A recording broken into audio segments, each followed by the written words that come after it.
ज्ञानवाणी का नव उपहार, पहुंची शिक्षा के द्वार, पढ़े लिखे और बने कुशल, ज्ञानवाणी का उद्देश्य सफल। ज्ञानवाणी। नमस्कार श्रोताओं, स्वागत है आप सभी का साप्ताहिक ज्ञान पत्रिका के इस नवीन अंक में। आज के अंक में आपके साथ हूं मैं हरप्रीत कौर। श्रोताओं, हम सब जानते हैं कि ज्ञान एक दीपक की तरह है जो मानव जीवन को रोशन करता है और उसे अज्ञानता के अंधकार से बचाता है। हमारे कार्यक्रम के माध्यम से हम पूरी कोशिश करते हैं कि आपको सही और सटीक जानकारी प्रदान करें ताकि आपके ज्ञान में वृद्धि हो सके। आज के अंक में हम बात करेंगे करियर इन फूड टेक्नोलॉजी पर। साथ ही जानेंगे कि कब और क्यों मनाया जाता है वर्ल्ड ब्लड डोनर डे। इसके अलावा हमेशा की तरह बात होगी रोजगार की और कुछ रोचक ऐतिहासिक तथ्यों की। लेकिन सबसे पहले इग्नू से जुड़ी मुख्य जानकारियां संक्षेप में। इग्नू में जुलाई सत्र के लिए एडमिशन शुरू। इग्नू में जुलाई सत्र के लिए री रजिस्ट्रेशन की प्रक्रिया जारी। इग्नू ने जारी किया प्रैक्टिकल एग्जाम शेड्यूल। अंतर्राष्ट्रीय योग दिवस पर इग्नू आयोजित करेगा विशेष कार्यक्रम। 2 जुलाई को इग्नू में आयोजित होगा प्रोफेसर जी राम रेड्डी मेमोरियल लेक्चर। और जानकारी देंगे एमए इन एंटरप्रेन्योरशिप प्रोग्राम की। आप सुन रहे हैं साप्ताहिक ज्ञान पत्रिका सिर्फ ज्ञानवाणी FM 105.6 मेगाहर्ट्ज पर। इंदिरा गांधी राष्ट्रीय मुक्त विश्वविद्यालय में जुलाई 2024 के एकेडमिक सेशन के लिए एडमिशन्स जारी हैं। अगर आप घर बैठे बैठे दूरस्थ शिक्षा के माध्यम से रोजगार परक और लाभप्रद शैक्षिक कार्यक्रम करना चाहते हैं तो इग्नू के विभिन्न ODL व ऑनलाइन प्रोग्राम्स में खुद को एनरोल कर सकते हैं।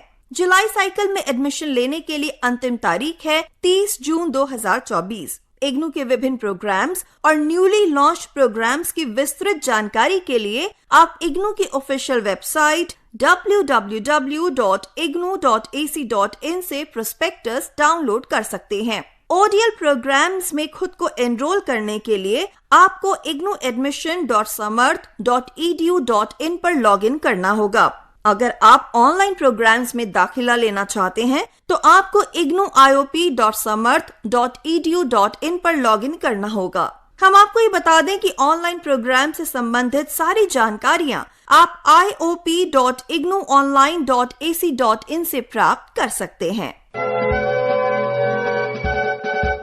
इंदिरा गांधी राष्ट्रीय मुक्त विश्वविद्यालय के जुलाई 2024 के एकेडमिक सेशन में री रजिस्ट्रेशन करने की प्रक्रिया जारी है। छात्र 30 जून 2024 तक अपने प्रोग्राम के अगले चरण में खुद को री रजिस्टर कर सकते हैं। इसके लिए छात्रों को इग्नू के री रजिस्ट्रेशन पोर्टल यानी onlinrr.ignu.ac.in पर लॉगिन करना होगा। ये पोर्टल सभी इंडियन और इंटरनेशनल स्टूडेंट्स के लिए खुला है। छात्रों से अनुरोध है कि वे री रजिस्ट्रेशन करने से पहले दिए गए दिशा निर्देशों को ध्यान से पढ़ें। इस पोर्टल के माध्यम से छात्र अपनी री रजिस्ट्रेशन फीस का ऑनलाइन भुगतान भी कर सकते हैं। अधिक जानकारी के लिए आप इग्नू की ऑफिशियल वेबसाइट www.ignu.ac.in पर लॉगिन भी कर सकते हैं। इंदिरा गांधी राष्ट्रीय मुक्त विश्वविद्यालय ने जून 2024 के टर्म एंड प्रैक्टिकल एग्जाम का शेड्यूल जारी कर दिया है। प्रैक्टिकल एग्जाम से संबंधित सभी जानकारियां आप इग्नू की ऑफिशियल वेबसाइट www.ignu.ac.in से प्राप्त कर सकते हैं और शेड्यूल को डाउनलोड भी कर सकते हैं। 21 जून 2024 को इग्नू अंतर्राष्ट्रीय योग दिवस के अवसर पर विशेष कार्यक्रमों का आयोजन करेगा। भारत सरकार द्वारा अंतर्राष्ट्रीय योग दिवस मनाने की शुरुआत 21 जून 2014 से हुई थी। हर वर्ष ये दिवस एक विशेष थीम के अंतर्गत मनाया जाता है। 10वें अंतर्राष्ट्रीय योग दिवस की थीम योग फॉर विमेन एम्पावरमेंट रखी गई है। हम सब जानते हैं कि योगाभ्यास हमारे मानसिक और शारीरिक स्वास्थ्य के लिए कितना फायदेमंद है। रोजाना योग करके हम अपने आप को कई बीमारियों से बचा सकते हैं। योग के इसी महत्व को और बढ़ावा देने के उद्देश्य से इग्नू भी इस खास मौके पर विभिन्न कार्यक्रमों का आयोजन करेगा।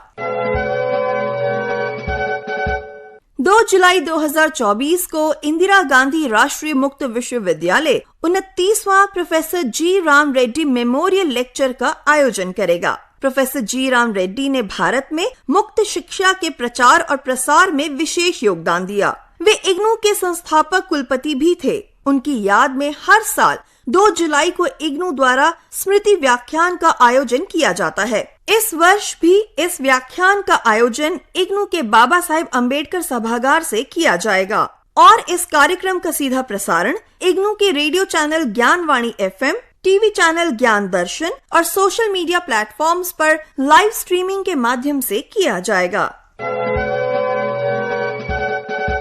इंदिरा गांधी राष्ट्रीय मुक्त विश्वविद्यालय के school of vocational education and training द्वारा कई महत्वपूर्ण रोजगार परक शैक्षिक कार्यक्रम ऑफर किए जाते हैं। ऐसा ही एक कार्यक्रम है MA एंटरप्रेन्योरशिप। ये प्रोग्राम इग्नू की जुलाई 2024 की एडमिशन साइकिल में उपलब्ध है। इस प्रोग्राम के बारे में अधिक जानकारी दे रहे हैं इग्नू के school of vocational education and training के डायरेक्टर डॉक्टर RSP सिंह। हमारे विद्यापीठ से MA एंटरप्रेन्योरशिप का प्रोग्राम ऑफर किया जा रहा है। ये बहुत ही महत्वपूर्ण प्रोग्राम है। विद्यार्थी जो कि अपने जीवन काल में कुछ करना चाहते हैं, जो सपना सोचते हैं उसको साकार करना चाहते हैं, तो ये प्रोग्राम करके उनको काफी मदद मिलेगा। अपने सपने का साकार करने के लिए क्या क्या करने चाहिए, क्या नॉलेज होना चाहिए, कैसे प्रोजेक्ट्स बनाए, कहाँ से फंडिंग हो सकता है, तो उससे संबंधित ये 2 साल का PG प्रोग्राम है और इसका एंट्री हमने ग्रेजुएशन रखा है, एनी ग्रेजुएशन से। और अभी एडमिशन चल भी रहा है, तो ऐसे विद्यार्थी जो इच्छुक हैं, व्यवसाय से जुड़ना चाहते हैं, अपना स्वयं का रोजगार करना चाहते हैं, बजाय कि हम कहीं खुद नौकरी ढूंढने, उसके बजाय आप खुद कुछ सोचते हैं और उसको साकार करना चाहते हैं, तो इस प्रोग्राम से अवश्य जुड़े। बहुत सारी आपको जानकारियां प्रोग्राम से संबंधित मिलेगी। तो आशा करते हैं जो इस तरह का ख्यालात रखते हैं कि कुछ कर गुजरे, कुछ नया चीज बनाए समाज के लिए, चाहे मैन्युफैक्चरिंग सेक्टर्स में, चाहे सेवा सेक्टर्स में, तो ये प्रोग्राम आपके लिए काफी लाभप्रद होगा। तो श्रोताओं, ये थी इग्नू से संबंधित मुख्य जानकारियां। आप सुन रहे हैं साप्ताहिक ज्ञान पत्रिका।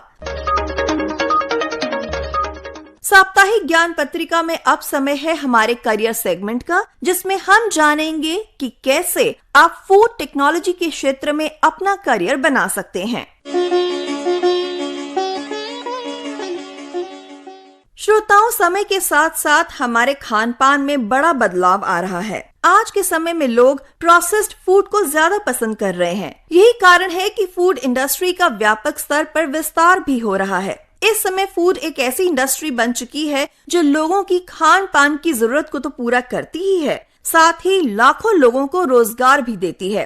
फूड टेक्नोलॉजी के तहत वो सभी कार्य आते हैं जो फूड प्रोसेसिंग में रॉ इंग्रेडिएंट्स को खाने योग्य फॉर्म्स में बदलने के लिए सभी कार्य करते हैं। फूड टेक्नोलॉजी के क्षेत्र में युवाओं के लिए करियर की कई संभावनाएं और अवसर मौजूद है। बस जरूरत है सही कोर्स का चुनाव करने की। इस इंडस्ट्री में करियर बनाने के लिए छात्र का 12वीं पास होना आवश्यक है। 12वीं पास करने के बाद आप इससे संबंधित कोर्सेज कर सकते हैं। हम आपको ये बताना चाहेंगे कि छात्रों के लिए इस फील्ड में करियर बनाने के भरपूर मौके उपलब्ध हैं। इस फील्ड में करियर बनाने के लिए छात्रों का भौतिकी, रसायन विज्ञान, जीव विज्ञान, गणित या होम साइंस से 12वीं पास करना अनिवार्य है। इसके बाद छात्र फूड साइंस, केमिस्ट्री या माइक्रोबायोलॉजी में बैचलर डिग्री हासिल कर सकते हैं। इसके बाद फूड केमिस्ट्री, मैन्युफैक्चरिंग, प्रोसेस और अन्य क्षेत्रों में एडवांस डिग्री भी मौजूद है। इसके अलावा आप डाइटेटिक्स एंड न्यूट्रिशन,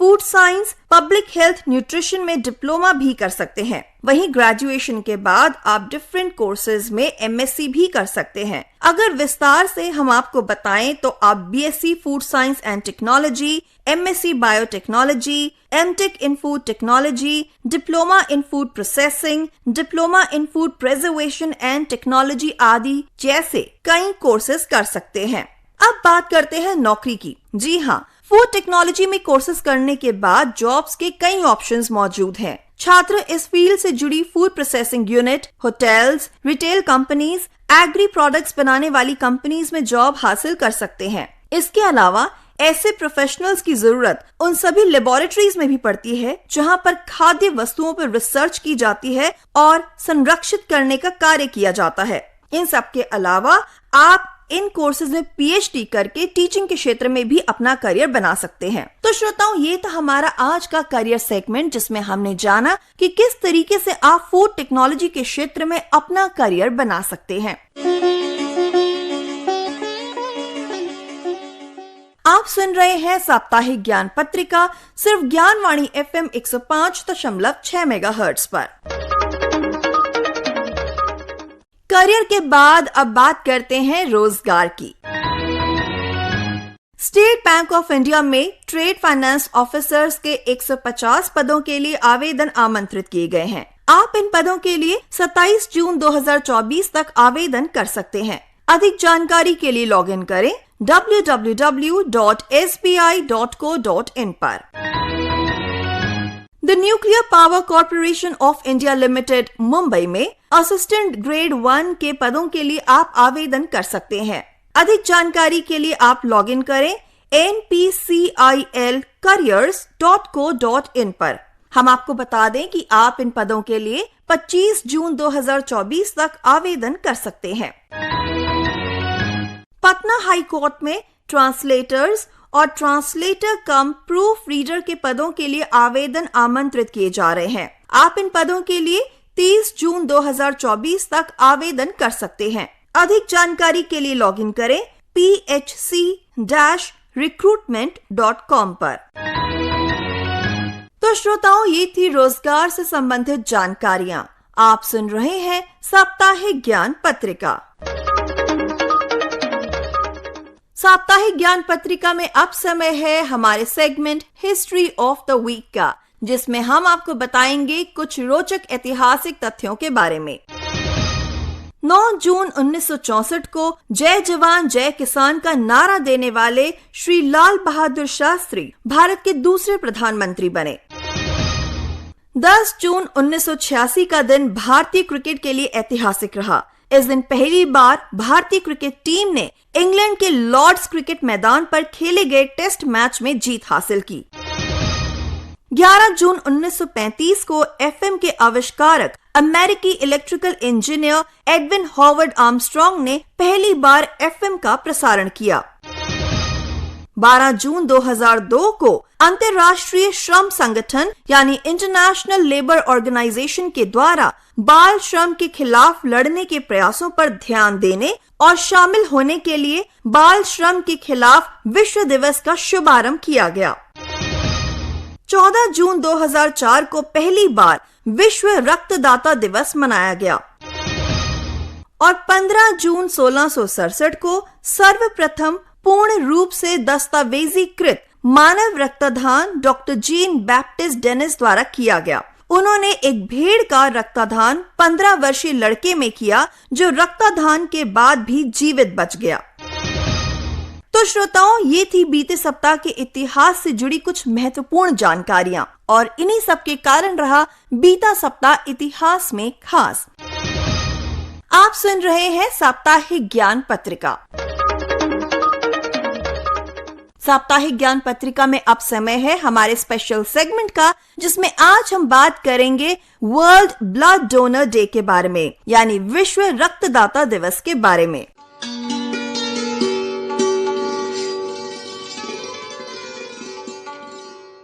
श्रोताओं, हम सब जानते हैं कि शरीर के सुचारू संचालन के लिए खून की आवश्यकता होती है। खून की कमी से व्यक्ति का जीवन खतरे में पड़ सकता है। खून की जरूरत होने पर अगर समय से रक्त की पूर्ति ना की जाए तो व्यक्ति की जान भी जा सकती है। खून की कमी को पूरा करके जीवन की रक्षा रक्तदान के माध्यम से ही की जा सकती है। इस कारण लोगों को रक्तदान के लिए जागरूक किया जाता है ताकि एक स्वस्थ व्यक्ति जरूरतमंद को रक्तदान कर सके और एक जीवन को बचा सके। रक्तदान को बढ़ावा देने और रक्तदाता का आभार व्यक्त करने के उद्देश्य से हर साल रक्तदाता दिवस मनाया जाता है। जी हाँ, प्रति वर्ष 14 जून को हम मनाते हैं विश्व रक्तदाता दिवस। रक्तदाता वह व्यक्ति होता है जो अपना खून किसी जरूरतमंद के लिए दान करता है। रक्तदाता दिवस मनाने की शुरुआत विश्व स्वास्थ्य संगठन यानी वर्ल्ड हेल्थ ऑर्गेनाइजेशन ने साल 2004 में की थी। तब से हर साल 14 जून को इसे मनाया जाता है। इसे 14 जून को मनाने के पीछे एक खास कारण भी है। वैज्ञानिक कार्ल लैंडस्टीनर ने ब्लड ग्रुप सिस्टम की खोज की थी। उनके इस योगदान के लिए सन 1930 में उन्हें नोबेल पुरस्कार से सम्मानित किया गया था। रक्तदाता दिवस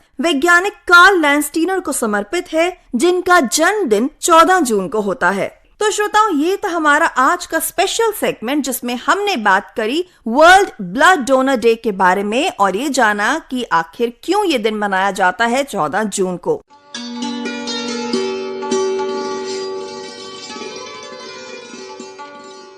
आप सुन रहे थे साप्ताहिक ज्ञान पत्रिका। आज के इस अंक को आप तक पहुंचाने के लिए तकनीकी सहयोग दिया जयप्रकाश और PR शामिल ने। वाचन व आलेख रहा हरप्रीत कौर का। संपादन किया सदन लाल ने और प्रस्तुत करता थे कमल कुमार। आज के इस अंक से मैं आपकी उद्घोषिका हरप्रीत कौर अब आपसे लेती हूँ अनुमति। नमस्कार। ज्ञान वाणी का नव उपहार, पहुंची शिक्षा